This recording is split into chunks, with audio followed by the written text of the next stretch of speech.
Oke anak-anak, sekarang masuk video bagian kedua. Ibu mulai menjelaskan dari matahari ya. Tadi sudah sampai asteroid, sekarang Ibu jelaskan tentang matahari. Matahari itu apa? Ini merupakan salah satu bintang yang paling dekat dengan bumi dan sebagai pusat tata surya. Salah satu bintang ya, banyak sekali bintang ya. Banyak sekali bintang. Kalau bintangnya 7i mungkin ada bintang Erlangga ya. Kalau ini ada matahari ya, salah satu bintang. Di luar tata surya ini banyak sekali bintang ya. Kemarin di video alam semesta itu sudah banyak sekali ya. Ini yang paling dekat dengan bumi dan pusatnya ya. Matahari itu sendiri merupakan bola panas yang bercahaya. Jadi ini bola api ya. Suhunya bisa mencapai di permukaannya saja. Di permukaannya ini mencapai 6000 derajat Celcius. Sementara suhu intinya bisa sampai 15 sampai 20 juta derajat Celcius. Wow. Sangat panas sekali ya. Tidak heran tadi Merkurius juga mempunyai suhu yang sangat panas karena dia dekat dengan matahari. Bayangkan kita aja di sini di bumi yang jaraknya sekitar 150 juta kilometer, siang harinya bisa merasakan panas, ya cukup panas, gerah, apa-apa gerah. Kamu masuk jam terakhir, habis istirahat kedua itu udah mulai kipas-kipas, ya karena panas, apalagi di planet yang lebih dekat lagi, ya.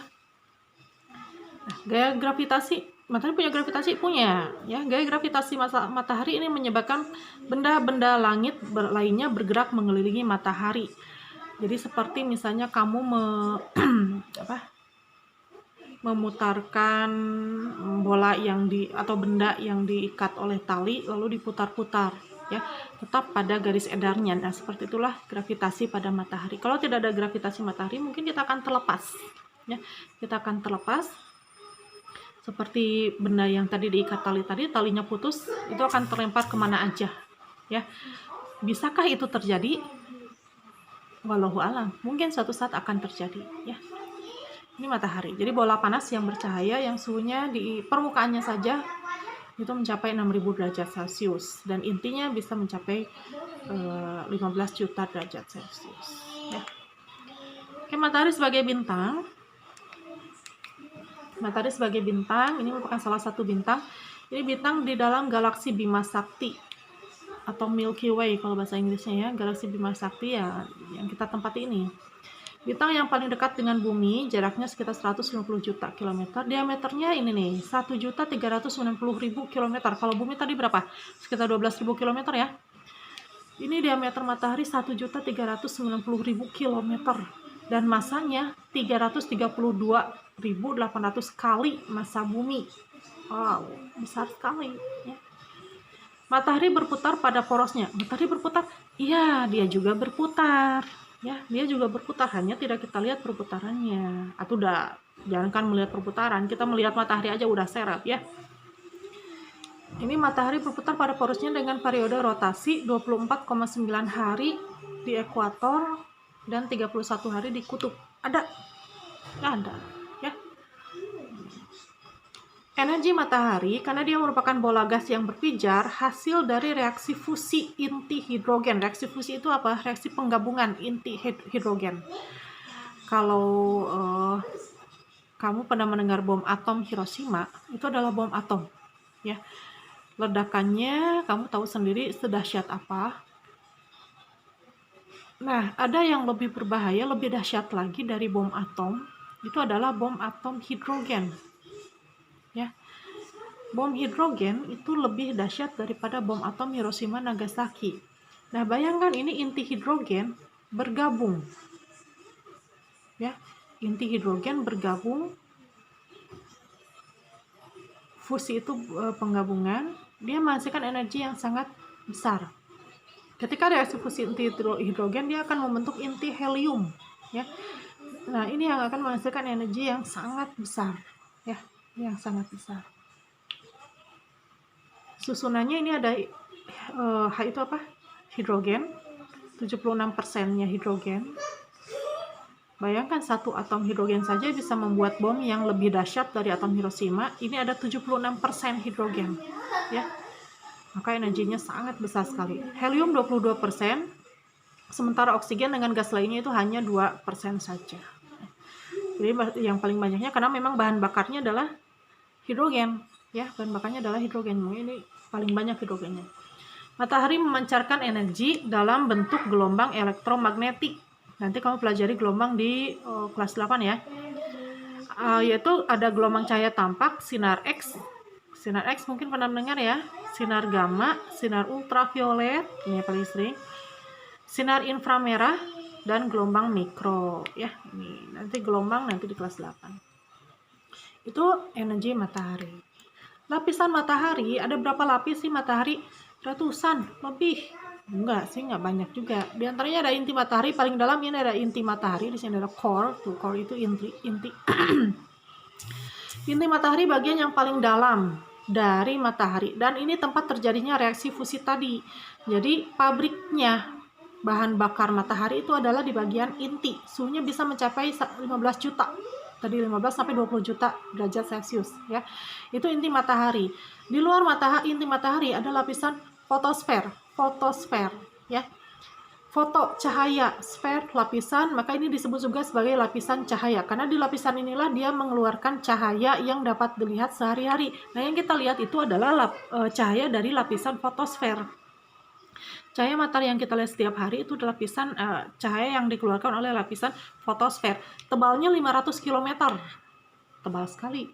Tebalnya 500 km dan suhunya di sini 16.000 derajat Celcius. Ya. Sangat panas. Lalu ada di atas fotosfer itu adalah lapisan kromosfer. Kromosfer itu merupakan atmosfernya matahari yang bisa kita lihat ketika gerhana matahari. Ya. Nah, seperti ini. Ini adalah kromosfer. Lapisan inilah yang memancarkan gelombang ultraviolet nanti sampai ke bumi. Tebalnya ini 16.000 km, 16.000 km, suhunya sekitar 9.800 derajat Celcius. Nah, itu kromosfer, atmosfernya matahari. Lalu yang paling luas, yang terakhir ada lapisan korona. Ini udah terkenal sekali ya, korona sehari-hari. Akhir-akhir ini kita sering dengar corona. Kenapa corona? Karena memang bentuknya seperti ini. Ya, corona itu apa? Arti sebenarnya corona itu adalah mahkota ya, crown, corona. Lapisan terluar dari matahari, warnanya keabu-abuan yang bisa kita lihat pada saat gerhana matahari total. Nah, ini yang kita lihat pada saat gerhana matahari total itu adalah lapisan corona. Ya. Kalau kamu waktu kecil pernah menggambar pegunungan, ada gunung, lalu di atasnya ada awan, ada matahari, kamu kasih garis-garis seperti ini, itu kamu juga bukan sedang menggambar pemandangan pada siang hari, tapi pemandangan pada saat gerhana. Karena itulah yang terjadi, ini corona. Ya, ini seperti mahkota. Dan itulah yang menginspirasi kenapa dinamakan virus corona, karena bentuknya seperti corona matahari ini. Ya, kurang lebih seperti ini. Corona ini memancarkan gelombang sinar X. Suhunya pada saat terjadi corona ini mencapai 1 juta derajat Celcius, sangat panas sekali. Ya, radiasinya juga sangat besar. Nah, itu lapisan-lapisan matahari. Jadi ada 4 ya. Dari bagian dalam keluar itu berarti mulai dari inti, lalu fotosfer, kromosfer, dan korona. Ya, itu lapisan matahari. Oke, kita lanjut. Gangguan pada matahari, gangguan atau aktivitas, bukan gangguan ya, mungkin lebih tepatnya aktivitas matahari itu ada granulasi. Granulasi itu adalah gumpalan pada fotosfer. Jadi fotosfer itu tidak mulus, tapi ada gumpalan-gumpalannya. Permukaan matahari tidak rata. Jadi kelihatannya dari sini mungkin sepertinya licin ya, rata, tapi bergumpal. Bergumpal yang disebabkan adanya rambatan gas panas dari inti ke permukaan. Jadi dia bergumpal-gumpal. Nah, ini granulasi, tidak halus, tidak rata. Lalu ada bintik matahari atau sunspot. Ya, di permukaan matahari ini ada bintik-bintik hitam atau sunspot. Ya, bintik-bintik hitam. Kayak di muka ya ada kalau di muka mah kayak bekas jerawat gitu ya, flek-flek gitu. Ini sunspot, jadi ada bintik matahari. Tapi tentunya tidak bisa kita lihat dari sini, karena dari sini kita lihatnya cerah, terlalu terang ya.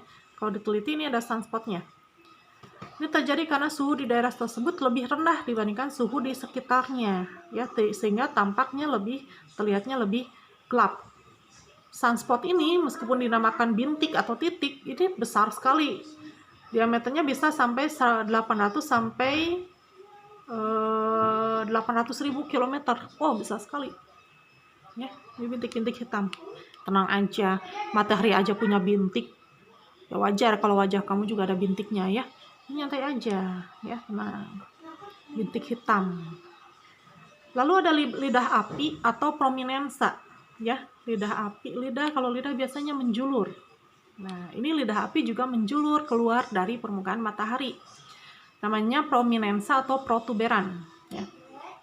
Di permukaan fotosfer ini terlihat seperti semburan. Jadi semburan seperti letupan, ya. Tingginya bisa mencapai ribuan kilometer, memancar ke segala arah akibat dari suhu tinggi dan aliran gas panas yang tidak terhalang, ya. Ini kadang sampai ke bumi. Lidah api ini kadang sampai ke bumi karena ini dia memancar ke segala arah, mencapai ribuan kilometer. Bisa sampai ke bumi.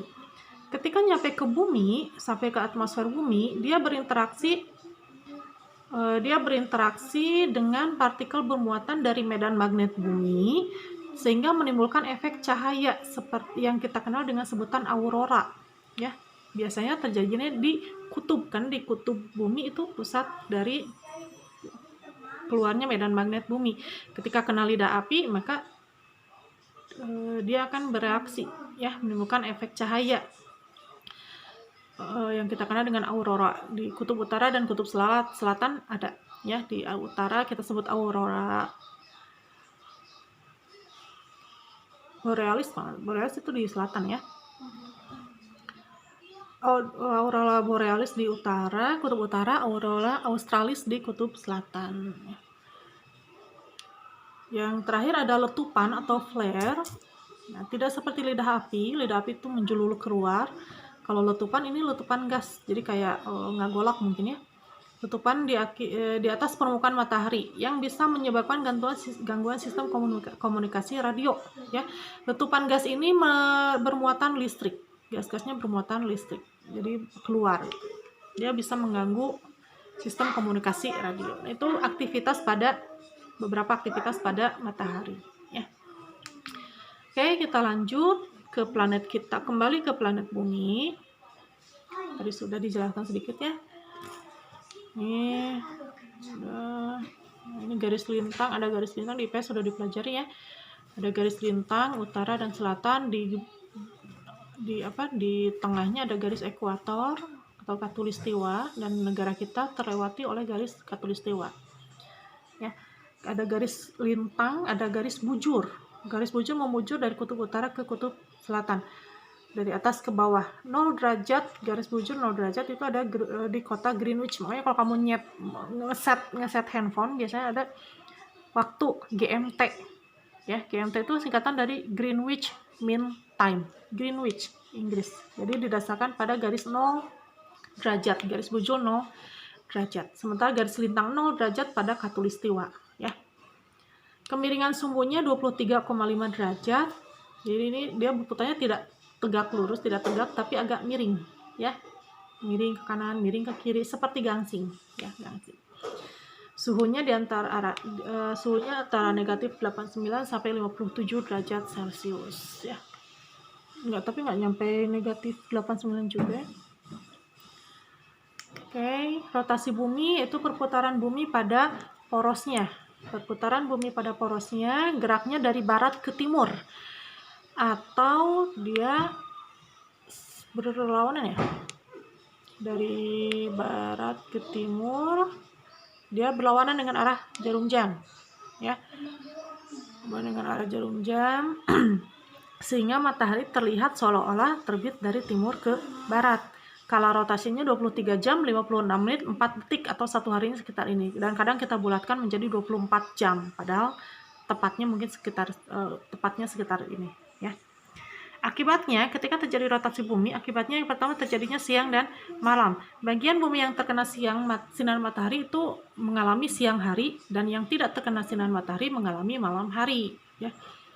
Jadi bukan mataharinya yang berputar, mataharinya yang bergerak, tapi kitanya yang bergerak. Lalu ada gerak semu matahari. Nah, ini seolah-olah matahari bergerak dari timur ke barat. Terjadinya perbedaan waktu. Dalam waktu 1 jam, bumi berputar sebesar 15 derajat. sehingga bagian timur lebih cepat dibandingkan bagian barat. Makanya ada waktu Indonesia bagian timur, waktu Indonesia bagian tengah, waktu Indonesia bagian barat. Masing-masing bagian itu selang waktunya 1 jam. Berapa derajat bedanya, maka itu kalikan berapa jam. Kalau kita ke Mekah itu, ke Arab itu sekitar 60 derajat ya. Jadi bedanya kalau nggak salah sekitar 4 jam. 4 jam lebih cepat kita. Di kita sudah maghrib, di sana masih siang misalnya. Kalau tidak salah itu. Pembelokan arah angin, lalu di belahan bumi selatan angin membelok ke kiri, kalau utara angin membelok ke kanan ya. Lalu pembelokan arah arus laut. Dan akibat rotasi juga di sini bentuk bumi menjadi bulat pepat. Akibat dari rotasi bulat pepat itu apa? Bulat pepat itu tidak bulat utuh, tapi agak pepat di bagian kutubnya. Jadi agak memadat di bagian kutubnya. Ini karena dia berotasi terus-menerus. Bayangkan bumi kita udah berapa juta usianya, berapa juta tahun usianya ya. Dia berputar terus, maka akan sedikit gepeng ya, agak pepatnya sedikit gepeng di bagian kutubnya. Nah, itu rotasi bumi. Nah ya, ini terjadi siang dan malam. Ini bagian bumi yang terkena sinar matahari, ini siang. Ini yang tidak terkena sinar matahari, ini malam. Ketika dia berputar, ini kondisinya akan terbalik ya. Revolusi bumi, ini pergerakan bumi mengelilingi matahari, waktunya itu 365,3 hari atau kita bulatkan menjadi 1 tahun. Jadi berputar mengelilingi matahari. Selama bumi berevolusi, sumbu bumi miring. Sudut kemiringannya tadi 23,5 terhadap garis edar lurus. Terhadap garis edar tegak lurus bidang edar bumi. Akibatnya terjadi gerak semu tahunan matahari. Ya, gerak semu tahunan matahari, jadi seolah-olah matahari berada di khatulistiwa, ada di atas, ada di bawah. Nah, itu jelaskannya. Ketika revolusi, bumi mengalami 4 keadaan yang berbeda. Pada tanggal 21 Maret, sebulan kemarin ya, tepat sebulan kemarin, matahari tepat berada di khatulistiwa.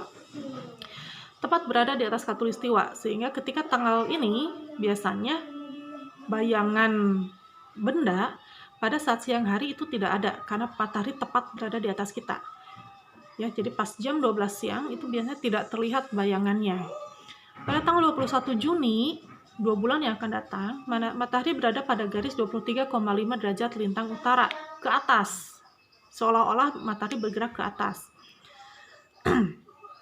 Tanggal 23 September, matahari kembali berada di khatulistiwa, dan tanggal 22 Desember kembali berada di 23,5 derajat lintang selatan. Lalu nanti naik lagi ke atas. Kenapa ini begini?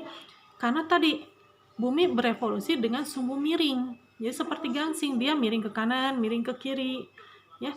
Dan ini menyebabkan matahari seolah-olah naik ke atas ke lintang utara, turun ke khatulistiwa, turun ke lintang selatan, naik lagi dan seterusnya. Padahal buminya yang miring-miring, ya. Nah, seperti ini gerak semu tahunan matahari. Ini di khatulistiwa. Jadi pada tanggal 21 Maret matahari tepat berada di khatulistiwa. Berarti posisi bumi ketika berputar, ketika berevolusi itu sedang lurus, sedang tegak, ya. 21 Maret sampai 21 Juni bumi bergerak berputar kembali miring. Miringnya berarti kemana? Miringnya ke bawah. Oke, miringnya ke bawah. Sehingga matahari seolah-olah berada di atas, di 23 derajat lintang utara. 21 Juni sampai 23 September bumi miring lagi, mutarnya miring lagi ke atas, sehingga matahari seolah-olah turun kembali ke khatulistiwa.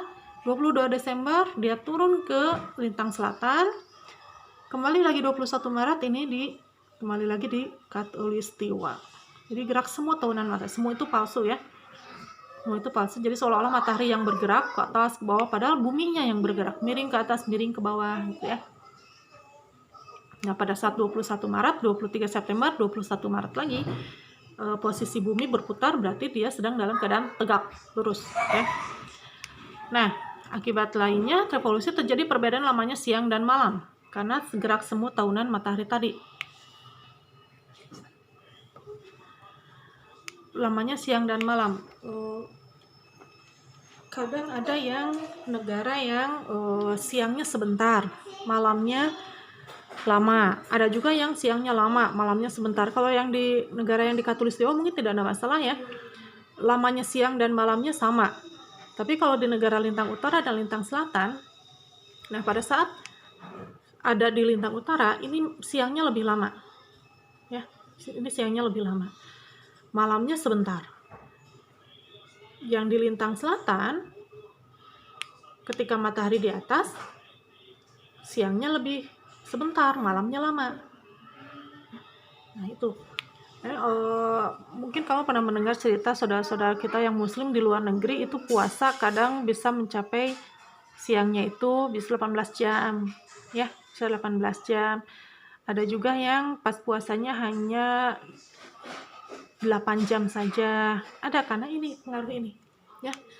Perbedaan lamanya siang dan malam. Makanya kalau di Indonesia kan rata ya.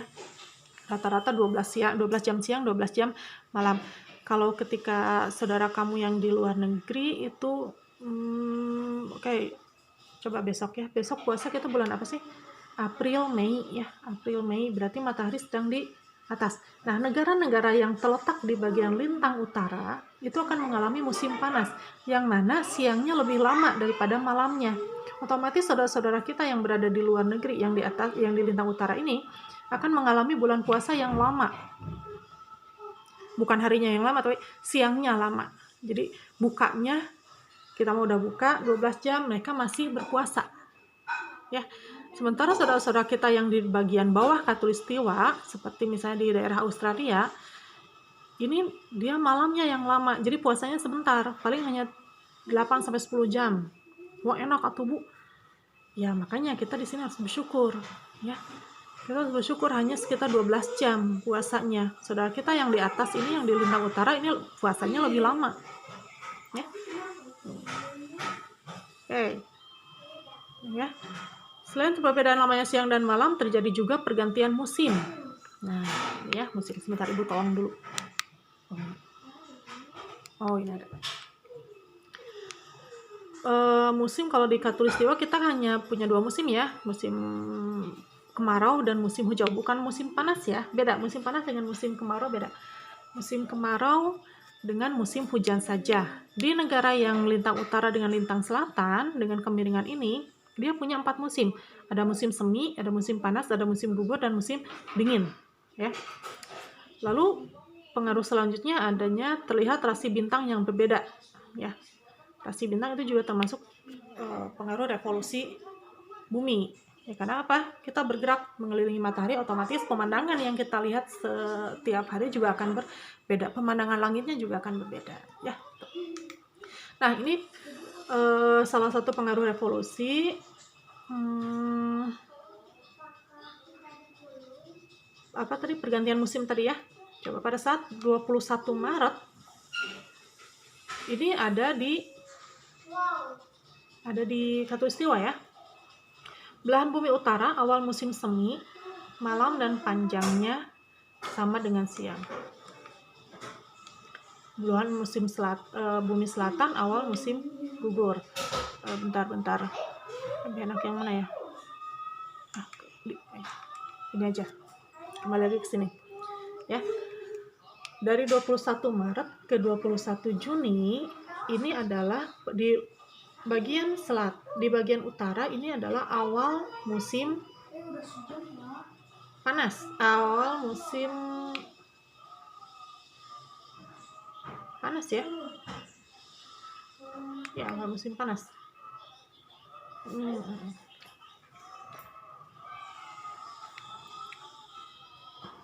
Awal musim semi, lalu bentar.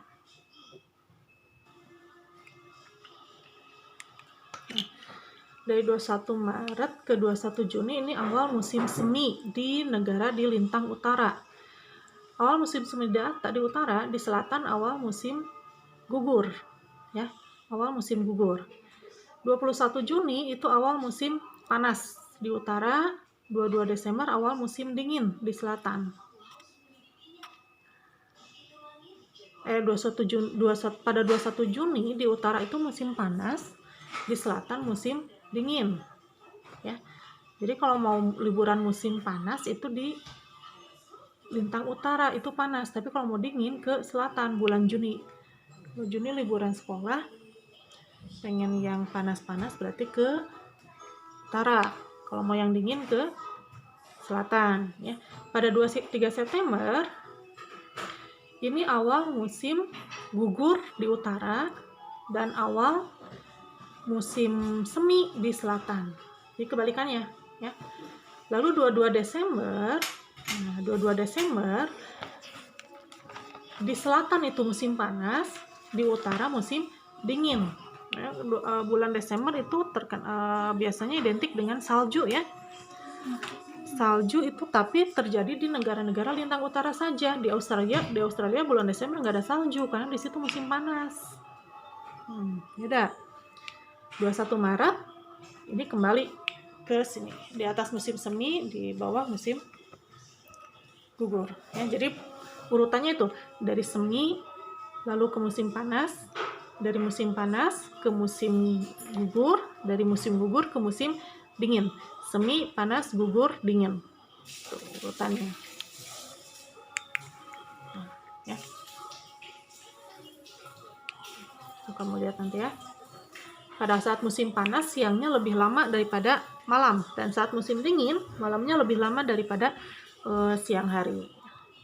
Pada saat musim semi dengan musim gugur, itu siang dan malam sama.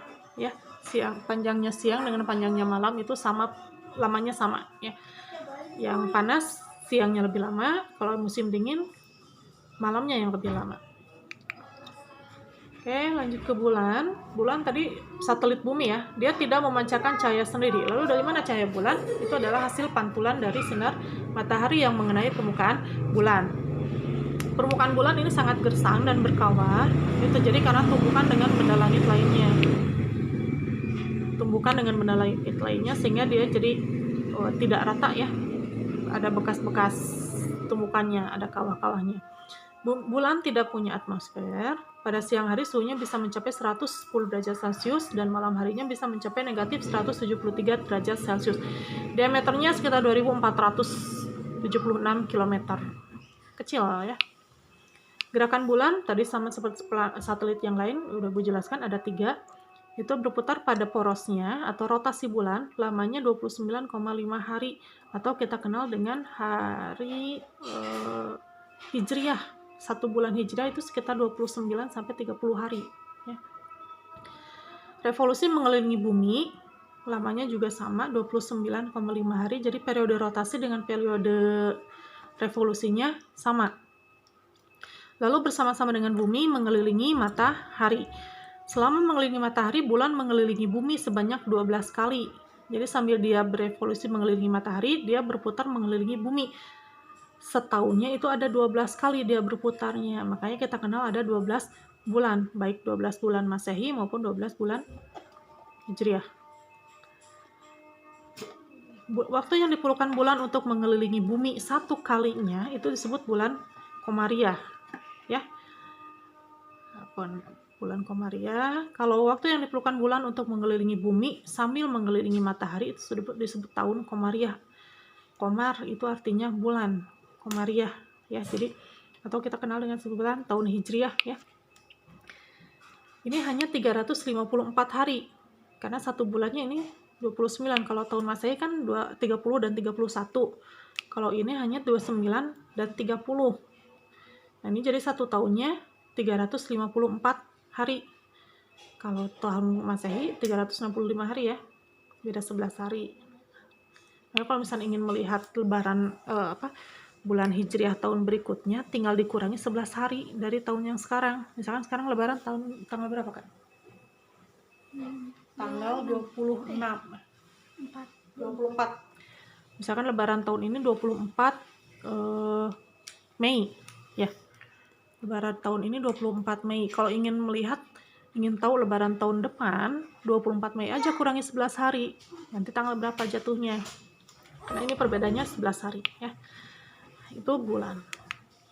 Fase-fase bulan. Nah, ini sering keluar di UN. Tahun depan nanti mah nggak ada UN ya. Oke. wajah-wajah bulan, ya, wajah-wajah bulan yang kita lihat sepanjang hari, setiap hari. Ini kita bagi menjadi 8 wajah, ya. Ada yang pertama ini bulan baru atau bulan mati. Ini biasanya penanggalan awal bulan Hijriah itu di sini. Jadi bulan baru. Oke, tadi dikatakan bulan itu tidak memancarkan cahaya, tapi dia memantulkan cahaya matahari. Ketika cahaya matahari datang dari sini, lalu mengenai permukaan bulan ini, berarti dipantulkannya kemana? Terus ke bumi atau kembali? Ya, dia akan kembali, pantulkan kembali. Apakah terlihat pantulannya dari bumi? Tidak terlihat, makanya dinamakan bulan baru atau bulan mati. Ya, bulan baru atau bulan mati, karena memang tidak terlihat cahaya bulannya. Cahaya bulannya tidak terlihat karena pantulannya dikembalikan lagi ke arah matahari. Jadi dari bumi ini tidak terlihat. Ya, ini pada siang hari ya, posisi bumi siang hari. Nah, ini bulan sabit. Nah, ketika si bulan ini mulai bergerak, nah, ini mulai masuk tanggal 1, ya. Tanggal 1, tanggal 2 ini bulannya akan berbentuk sabit. Kenapa? Cahaya matahari datang dan hanya mengenai sebagian kecil dari bulan, itu akan dipantulkan. Maka terlihat oleh kita dari bumi itu seperti bentuk sabit.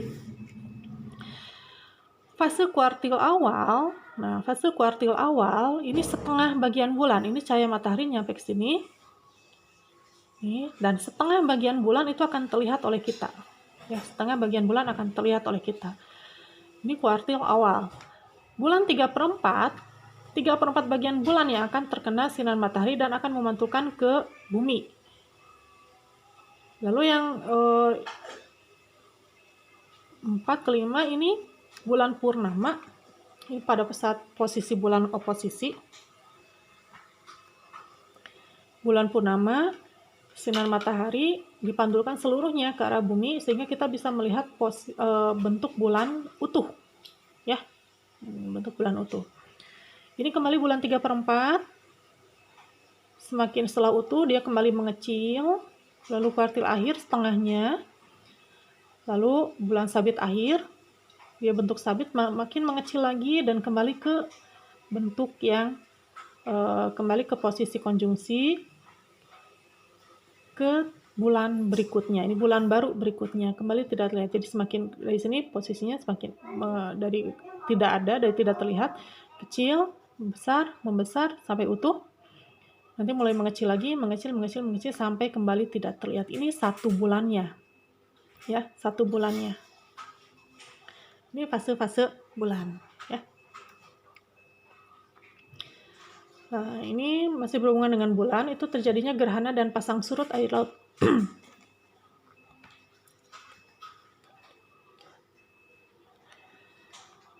Pada saat terjadi gerhana bulan, di sini ada yang namanya bayangan umbra dengan penumbra.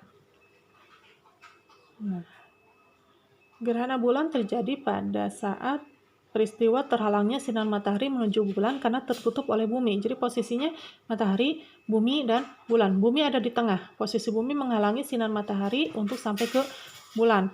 Di sini akan ada bayangan umbra dan penumbra.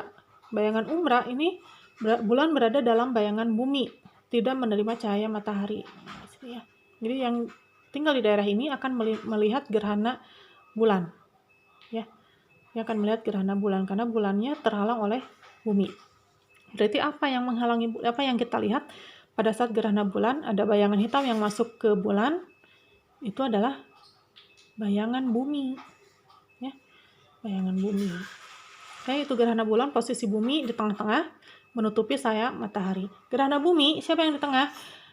Gerhana bumi yang di tengah adalah posisi matahari, bulan, dan bumi segaris.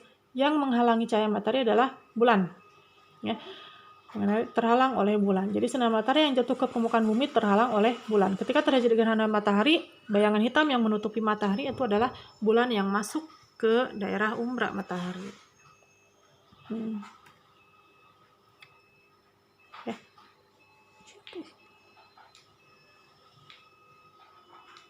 Jadi gerhana matahari, kalau misalnya kita lihat posisi ini, gerhana matahari terjadi pada saat bulan baru. Terjadi pada saat bulan baru. Gerhana bulan terjadi pada saat bulan purnama. Ya, ini akan tertutup. Kita lanjut. Pasang surut air laut juga dipengaruhi oleh gravitasi bulan, ya. Pasang purnama, pasang pada saat tertinggi, ini terjadi pada saat posisi matahari, bumi, dan bulan berada pada satu garis lurus. Karena tadi matahari memiliki gaya gravitasi, bulan juga memiliki gaya gravitasi, maka ini pasang purnama bulan ada di sini. Air laut dari bumi akan tertarik oleh dua benda langit sekaligus, yaitu oleh gravitasi bulan dan gravitasi bumi, sehingga dia akan naik dengan maksimal.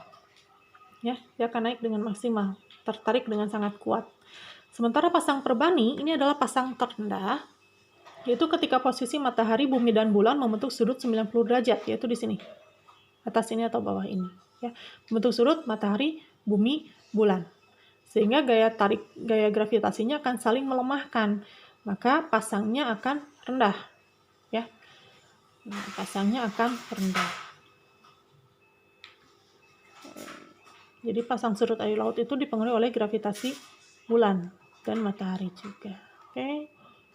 Sehingga ketika di satu bagian bumi mengalami pasang, di bumi yang lainnya akan mengalami surutnya, ya. Oke, sampai sini selesai tata surya, bab tata surya. Kalau misalkan ada pertanyaan, silakan nanti kamu tanyakan di kolom komentar, ya. Ibu harap kamu dapat mengerti melalui pembelajaran melalui video ini. Semoga bisa dipahami, ya. Ini lebih jelas ini apa?